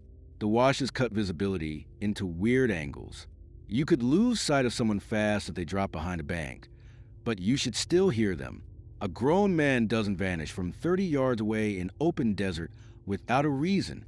When Ben finally answered the radio, he sounded out of breath. I'm here. Aaron snapped. Where? A pause. Then, I'm by the flags. We found him nearly a quarter mile east of where Marcus had last seen him. He was standing in the middle of a narrow line of red flags that ran single file through a dry wash and up toward a low ridge. His face looked wrong, not injured, just emptied out like he walked out of a dream too fast. Aaron got right in front of him. Why did you leave? He blinked at her. I heard someone calling. Who? He looked around at all of us like the question didn't make sense. A woman? No one said anything. She was asking for help. He went on. I thought maybe somebody crashed out here or something. Alicia said, there's no one out here. Ben rubbed both hands over his face. I know that now. Aaron asked, where'd the voice come from? He pointed up the wash, toward the ridge. We all looked. Nothing but sunlight, scrub, and the red flags continuing over the rise. Marcus said quietly, "We need to leave." No one argued that time. We packed the trailer in silence. Erin said we were suspending field work until County could do a site check. She kept her voice calm and procedural, but her hands were shaking when she latched one of the storage compartments. Ben sat in the passenger seat of one truck and stared straight ahead without speaking. I was loading sample cases into the second truck with Alicia when she froze and whispered, "Do not react." "What?" Office trailer window. I turned my head slowly enough that it wouldn't look obvious. In the small dark window of the job trailer, reflected from inside the glass, stood a man, not behind the trailer. In the reflection, adult male, average build, maybe wearing a brimmed hat, maybe not. I couldn't tell, but he was close enough that if he was real and not some visual trick, he should have been standing right behind us. I spun around. Nothing there. The window reflection showed only us, the truck, and the flat desert beyond. I looked back at Alicia. She was pale. "You saw it too?" I asked. She nodded once. That was enough for me. I dropped the case I was holding, got in the truck, and locked the doors. Everybody else was inside vehicles within 30 seconds. Erin led the way out. We made about a mile down the access road before the lead truck braked hard. A line of red flags had been planted across the road. Not scattered, not old, fresh. The tape was bright, not faded, and the wire stakes were new metal survey pins hammered straight into the ground from shoulder to shoulder, making a neat line across the only way out. Erin got on the radio. "No one gets out." We sat there looking through windshields at those stupid little pieces of red plastic fluttering in the heat. Alicia said, "This happened while we were packing?" No one answered. Marcus came over the radio next. "They want us to stop." Ben finally spoke for the first time since we'd found him. His voice was quiet and flat. "They don't want us driving over them." That sentence stayed with me. Not someone. They. Erin backed her truck up, turned off the road into the scrub, and drove around the line. We followed. None of us looked back. County finally did send a deputy, late that evening, to the motel parking lot where we were staying. He was polite, tired, and unimpressed. He took our statements separately, asked if we had seen any weapons, any vehicles, any actual person approaching us directly. We said no. He wrote that down in the same tone people use when they're deciding how seriously to take you. When Alicia mentioned the reflection in the trailer window, he stopped writing for a second, then continued without comment. When Ben described hearing a woman calling from the wash, the deputy asked if he had slept well the night before. That was the mood. Nothing actionable. No threat made. No visible suspect. Probably trespassers. Then Marcus said something that changed the whole room. He asked the deputy, "Have you had reports of red flags out there before?" The deputy looked up. "Why?" Marcus held his gaze. "Because my uncle used to run search and rescue. He said certain parts of this county had problems with improvised trail markers that led to missing person recoveries." The deputy took too long to answer. Finally, he said, "People leave all kinds of things in the desert." That's not what I asked. The deputy closed his notebook. "If you're uncomfortable, don't go back out there." That was all we got. The client still wanted the project completed. They agreed to let us switch sites for one day while they reviewed security concerns, which mostly meant they hoped we'd calm down. But on the following morning, they said County had found nothing unusual with the property and expected us to resume work. Erin refused at first. Then the client offered a bonus for completing the remaining transects. I wish I could say we all stood on principle and walked away. We didn't. Temporary contract workers do bad math when money is involved. That's the truth. So we went back. The access road was clear. No fresh flags across it. No deputy waiting. No patrol presence. Nothing. The site looked exactly as it always had. Bright, empty, silent. That normality did more to weaken our resolve than anything else. By 9 a.m., after an hour of uneventful work in a tight group, it almost felt stupid that we'd gotten so spooked. Then we found the boot. Singleton work boot in the middle of a wash. Adult size. Cheap brand. Laces still tied. Inside was a human foot. Not fresh. Not skeletal either. dry, darkened, preserved by heat in a way I had never seen before and hoped never to see again. Alicia screamed. Marcus vomited. Erin just stood there with one hand over her mouth and didn't move. There was a strip of red plastic tied through the top aisle of the boot. We called county again. This time they came fast. 3 deputies, then investigators. The whole site got shut down immediately. We were separated, interviewed, and eventually sent back to town while they processed the wash. No one told us much that day, just not to discuss it publicly and to remain available for follow-up. The follow-up came 2 days later. The remains in the boot belonged to an adult male who had been missing for over a year. He had last been seen in Yuma. That was all they would officially confirm. Unofficially, do the kind of quiet talk that happens when one investigator feels sorry for you and says a little too much. We learned there had been other recoveries in the broader area over the last several years. Not many. Enough. Adults who had gone missing after vehicle trouble, solo camping, off-road trips, border crossings, casual prospecting, you name it. Remains found scattered, partial, heat damage, hard to date. No single clear cause tying them together except remoteness, exposure, and in some cases markers. Improvised trail markers. Bits of cloth. Wire stakes. Strips of plastic. Read more often than not. The project was canceled after that. I never worked another remote desert contract. The part that still bothers me isn't just the obvious horror of what they found. It's what Ben said months later, when he finally admitted the full truth about the day he wandered off. He hadn't just heard a woman calling. He had heard Alicia's voice. Not a generic woman. Alicia specifically. According to him, it sounded like she was just out of sight in the wash saying, "I found something. Come here." That's why he followed it without thinking. He only realized something was wrong when he reached the flags and saw there were too many of them. Hundreds, not dozens, all packed close together and leading over the ridge. He said he almost kept going anyway because he was suddenly sure everyone else was already ahead of him. Then Marcus called his name over the radio and it all broke. Alicia quit fieldwork too. A year later, she mailed me a printed photo she'd kept from that job. A shot of our trailer taken on the first day.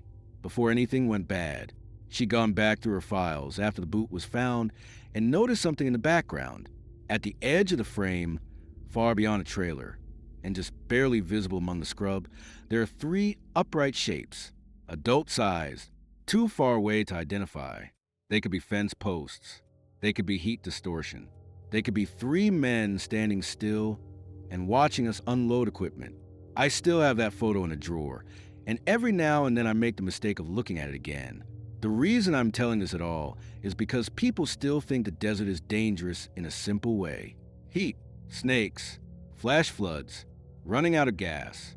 Those things are all real. But there's another danger people don't talk about enough. The desert is full of distance, and distance makes lies believable. It can make one voice sound close when it's far away. It can make a person seem alone when they're being watched. It can make a line of cheap red flags look harmless right up until you realize they were never there to mark the ground. They were there to mark you, to tell someone somewhere out beyond the next ridge, exactly where the curious people stopped, looked, and decided to follow. In 2020, I took a temporary maintenance job at a solar facility in western Arizona. It wasn't the kind of place most people ever see up close.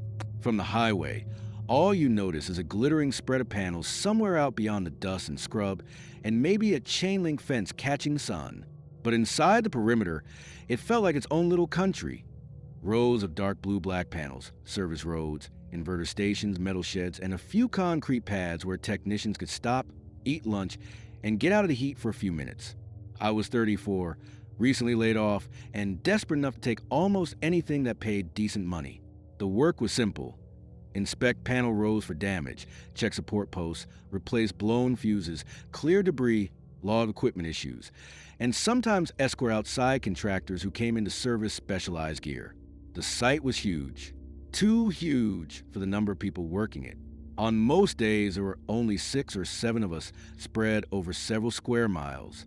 All adults, all experienced enough to respect the heat. We carried radios, insulated water jugs, cooling towels, and emergency kits in every truck.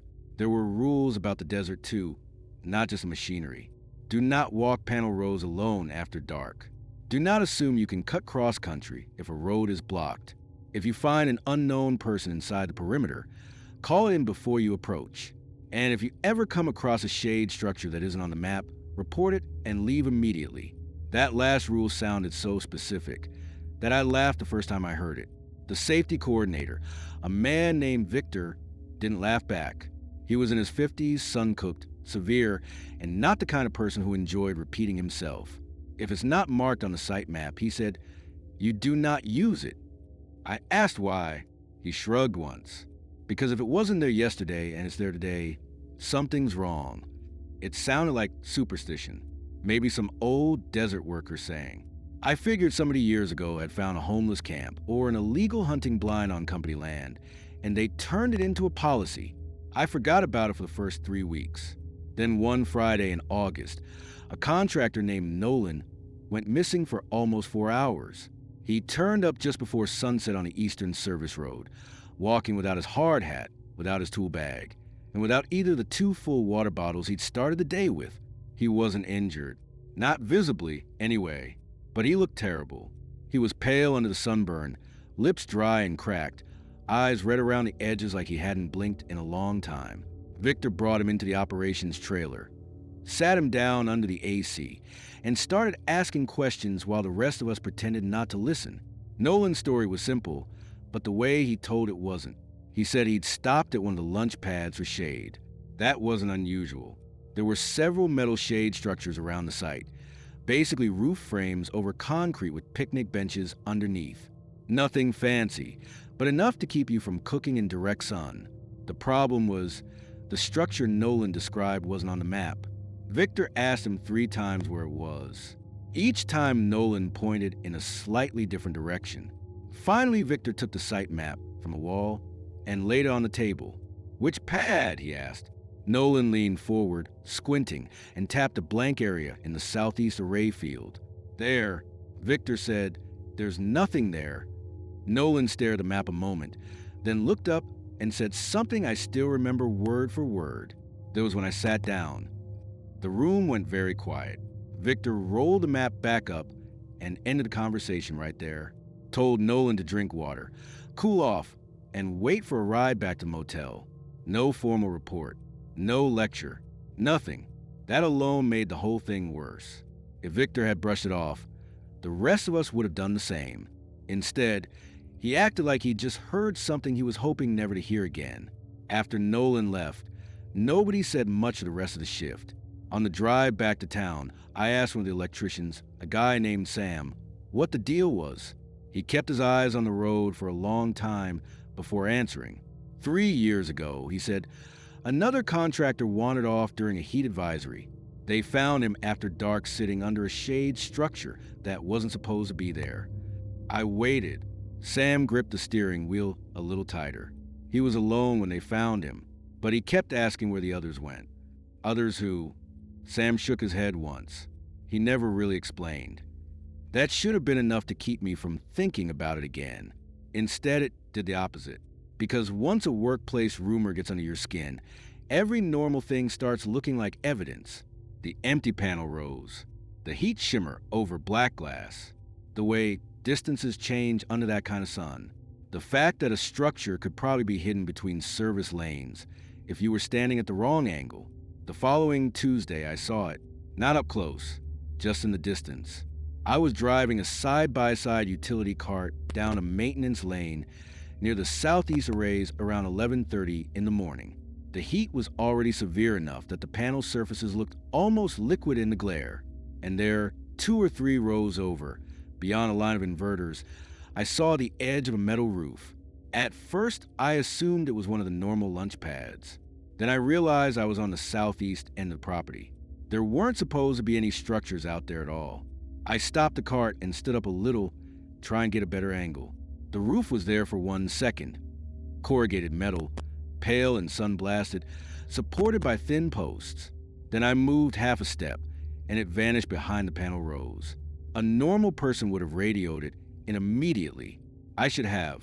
Instead, I told myself I was just going to confirm what I'd seen, before bothering anybody. That was the first mistake. The second was leaving the utility cart. I started walking between panel rows, stepping over conduit, ducking under support braces, trying to keep the roof line in sight. It should have taken maybe 2 minutes to reach the next lane over, but everything looked the same. That's another thing people don't understand about solar fields in the desert. Inside them, you lose all natural perspective. The rows repeat. The roads curve just enough. The panel angles block your line of sight. The reflective glare knocks depth perception off in a way that's hard to explain unless you've been there. Still, I kept going. At some point, I realized I could no longer see my cart. That made me stop. I pulled out my radio to call Victor. Dead battery. I don't mean weak or static or low signal. The unit was just dead. That should have scared me more than it did. Instead, I looked up and saw the roof line again, closer now past the end of the row. It was definitely a shade structure. Small, rectangular. For metal posts, corrugated roof, concrete pad underneath, and someone was sitting beneath it. Adult male, maybe 40s or 50s from the build. Hard hat on the bench, beside him, elbows on knees, head bowed. I remember the immediate relief I felt, not because I knew who it was. I didn't, just because another worker meant I wasn't lost. It meant this was probably a legitimate rest pad I'd somehow never noticed. I walked faster. Hey! I called. The man didn't move. When I got within maybe 20 yards, I noticed something off. His hard hat wasn't one of ours. Different color, older style. Then I noticed the bench. Weathered wood, splintering, sun gray. Not company issue. Then the posts, rusted at the base, one bent slightly inward. This wasn't facility structure. It looked homemade. Or old. Very old. I slowed. The man still hadn't looked up. You okay? I asked. No response. The heat out there felt strange. Not hotter, exactly, but heavier, as if the air beneath that roof wasn't moving right. I stopped at the edge of the concrete. There were names carved into the bench. Dozens of them. Initials, dates, short messages scratched into the wood, and metal posts with knives or keys, or whatever people had on hand. Some were old enough to be nearly erased. Some weren't. One date was from the year before. I looked at the seated man again. His clothes were dusty, faded, and wrong for a solar contractor. Long-sleeved tan shirt, work pants, boots with one lace missing. Adult male, definitely. Skin deeply burned by sun. Hands hanging limp between his knees. I opened my mouth to ask if he needed help. Then he spoke first. Without looking up, he said, "Did you bring water?" His voice was dry enough that I almost answered automatically. Then I looked down. At his feet was an empty gallon jug. Next to it, another and another, all empty. I said, "Yeah, I have some." He nodded very slightly, still not raising his head. "Set it down and leave." That's what he said. Not "please help me." Not "call someone." Just set it down and leave. I stood there not understanding. I can radio. No. His voice sharpened for the first time. Don't use the radio here. The silence after that sentence felt unnatural. I became aware that I couldn't hear the inverter hum anymore. Couldn't hear wind scraping across the arrays. Couldn't even hear the distant buzz of my own utility cart. All the normal industrial background noise of the site was gone. My skin prickled. I took a step backward. The man slowly raised his head. I wish he hadn't. He didn't look injured. He didn't look diseased. He looked exhausted in a way I've only seen once or twice in real life. People who've been awake far too long and are past panic, past fear, down to some final quiet state where they're just waiting to stop needing things. But what really shook me was his expression. Not because it was wild, because it was resigned. He looked at me like I had arrived exactly where he expected me to. "There are others out there," he said. "You shouldn't talk to them." I said, "Who are you?" Instead of answering, he looked past me, not over me, past me, like someone had just stepped up behind my shoulder. I turned around so fast my boot slipped on the concrete edge. No one, just panel rows, blinding sunlight and heat shimmer. When I turned back, the man was standing. I hadn't heard him stand. He was taller than I expected, maybe 6 foot and far thinner. His shirt hung off him. His face looked almost papery with dryness. He pointed behind me. Don't follow them if they call from the rows. Something moved beyond the nearest panel line. A flash of color. Orange, like a hard hat passing between the gaps. I spun again. Hey! I shouted, thinking maybe it was another worker. No answer. Then, from deeper in the rows, I heard a woman's voice say, very clearly, "Can you come here a second?" All the blood seemed to drain from my body. There were women on site. Yes. Aaron from operations came out sometimes, and one of the compliance officers was female, but no one should have been anywhere near that section that day. I knew the assignments. The voice came again, a little farther away. Over here. It sounded normal, mildly impatient, adult, specific, like someone trying not to shout across a workspace. I started to step off the concrete before I caught myself. The man under the shade structure said, "That's how they do it." I looked back at him. He was still pointing toward the rows. His hand was trembling. "What do you mean, they?" He didn't answer that either. Instead, he said, "How long have you been walking?" I checked my watch. It was 11:42. I had left the utility cart just after 11:30. Maybe 10 minutes. 15 at most. Then I noticed the shadows. The angle of light had changed. Not by 10 minutes. By much more. I stared at my watch again because I thought maybe I was seeing it wrong. 11:42. Same time. But the sun said otherwise. The panic that hit me then was clean and total. I turned and started walking fast back the way I'd come. Then faster. The rows seemed longer now. The gaps narrower. I reached what should have been the service lane where I'd parked the cart and found only more rows of panels. Behind me, the woman's voice called again, this time from the opposite direction. "Can you help me?" Then a man's voice, somewhere farther left.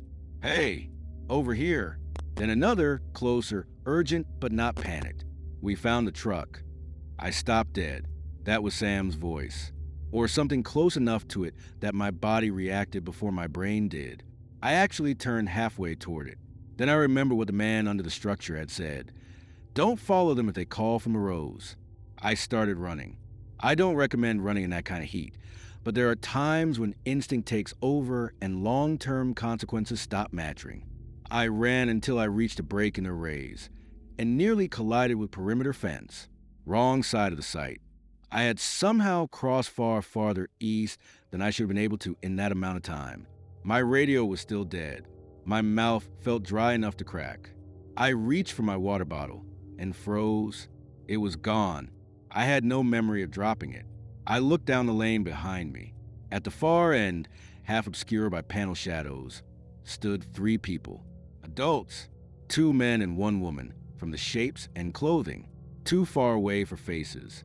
They were standing shoulder to shoulder in the lane, not moving, watching. I climbed the fence.